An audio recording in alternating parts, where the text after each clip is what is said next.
Or you could throw him into a group of, Greeks who knew nothing about anything that had to do with the Bible or God, or they knew about Greek gods, they knew about all these different things. You could throw him into any of those situations, and Paul was ready to go. He was ready to preach.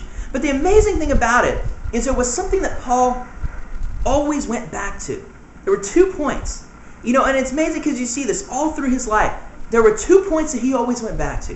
One was the resurrection. He always said Jesus rose from the dead. And he always came back to how Jesus raising from the dead affected him. Now, in Acts 26, if you guys are there, this is one of my favorite books or one of my favorite chapters in the book of Acts. And I like how the chapters kind of got it set up, because it's just, you can go to Acts 26 and that whole chapter is Paul preaching. That's all it is.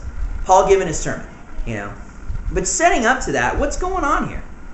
He's standing up before this King Agrippa.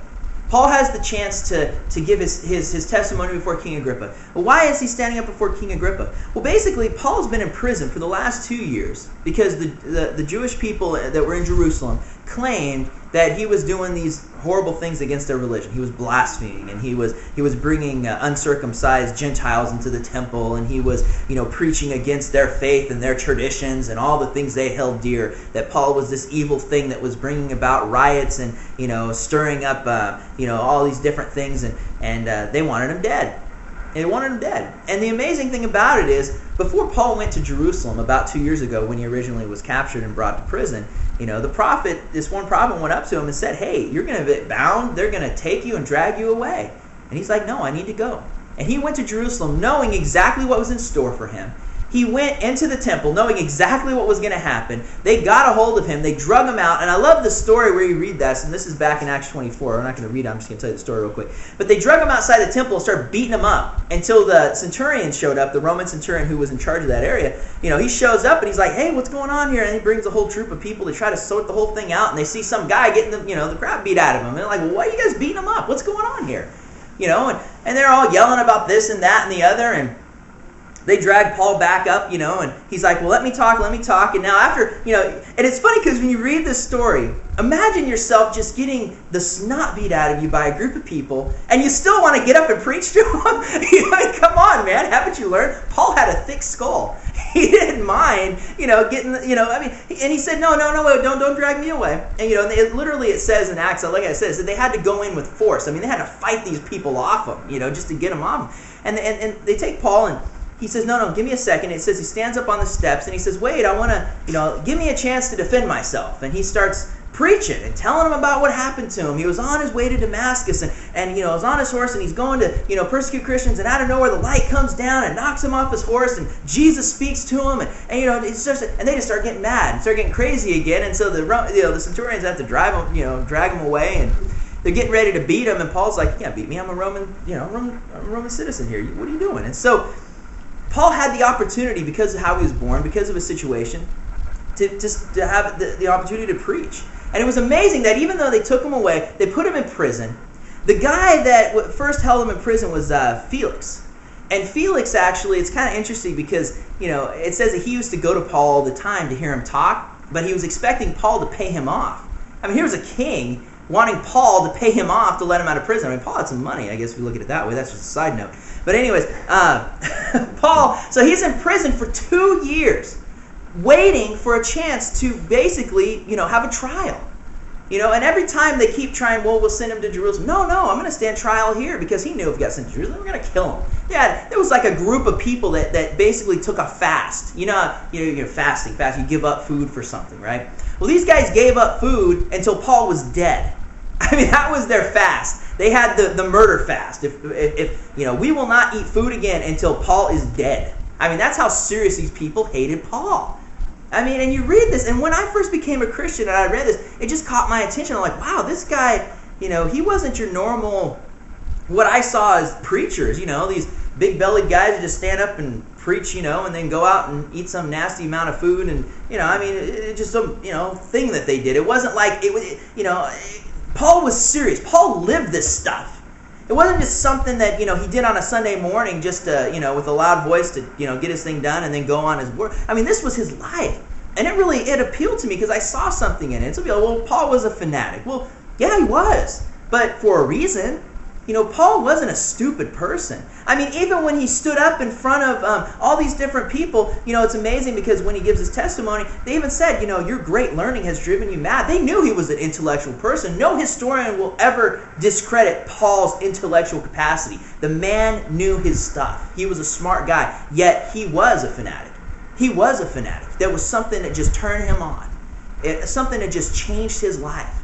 And that's when I read this, and that's something that appealed to me because I saw, is this stuff for real? Is this Christianity stuff for real? Well, I see it in this man, and I see it being real. Willing to stand up and put himself in bodily harm so that he can tell his story. It's amazing. So he's left in prison for 2 years. And finally, a new guy shows up. His name's Festus. He's the new, ruler of that province. And he has some house guests coming, the King Agrippa. And it was a big party, and and I like how it describes it here in chapter 25. If you want to start, let's just start here, verse 25 and verse 23. Actually,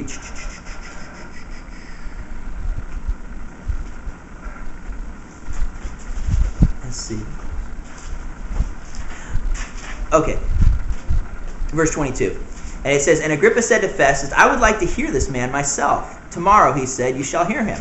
And so the next day when Agrippa had come, together with Bernice, his wife, amid great pomp. I like that. There was, horns probably blowing, they were throwing streamers, everybody was cheering. Here comes King Agrippa and his wife.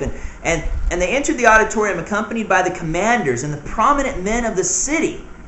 And at the command of Festus, Paul was brought in. And Festus said, and I like this. I love how here Festus, you gotta, and see, when you read this, you really have to get the mentality of how the era was. And one of the most, if you've ever seen some of them old Greek, like Spartan or I like the Rome series that was on HBO for a while, and you see the way that they put on these things, where you had this guy that would stand up and he would announce, he would proclaim, and they had the whole court was there and all the people sat around, and he gets up on the stage. They made a show of everything. This was like a full-on just theatrical show. They were just going all out for this thing. This was a big deal, and I like this how it says that he gets up. Festus gets up and says, "King Agrippa and all you gentlemen present here, you behold this man about whom all people of the Jews appealed to me, both at Jerusalem and here, loudly declaring that he ought not live any longer." I love how that's how they announce Paul. Here's the man everybody wants dead. It was almost like imagine, P.T. Barnum, the Barnum, the old day, with the freak shows and everything, and him standing up giving this long proclamation about, some guy that, looked like he was connected to someone else. And it's like this big long, this is the greatest thing you've ever seen. This is the, the first of whatever. He's saying, look, here's a man that nobody wants to live. Everybody thinks this guy should be dead. And so now, and then it says in verse 25, "I found that he committed nothing worthy of death, and since he himself appealed to the emperor, to Caesar, I decided to send him. Yet I have nothing definite about him to write to my lord. Therefore I have brought him before you all, and especially before you, King Agrippa, so that after the investigation has taken place, I may have found something to write. For it seems absurd to me to be sending in a prisoner not to indicate also the charges against him." And it's funny because when you think about this, here's what Festus is saying. Look, this guy's been rotting in jail for 2 years. People are screaming for his head. I don't know what to do here. He's saying, I want to go see Caesar. He's a Roman citizen. I have to allow him to see Caesar. But what am I going to send him to Caesar with? How can I say, okay, here you go, emperor of the main part of the world. Here's a guy that appealed to you. I don't really know what he did, but go ahead and deal with it. You don't do that. Caesar don't play around with that. You had to have some sort of story or something that went along with them, and he needed some way to say, this is what Paul did. This is what he's appealing to you for. I need a solution here.